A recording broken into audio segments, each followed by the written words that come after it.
امبارح كان في ماتش نهائي كاس كندا. كان في فرقتين بيلعبوا يعني منهم فريق اوتاوا المشهور قوي.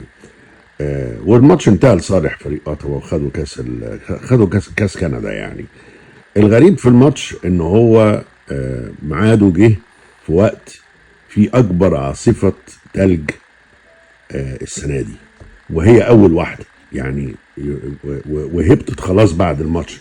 بس شوفوا المنظر اثناء الماتش كان عامل ازاي وهم فعلا بيلعبوا، والحكم ما لغاش الماتش، ما قدرش يلغي الماتش، والجماهير واقفه حتى واحد عريان يعني بيستعرض نفسه في عز التلج ده. انما كان منظر بصراحه تاريخي. انا قلت ايه اسجله واوريه لكم يعني، وده مش حال الكرة في كندا طول الوقت يعني.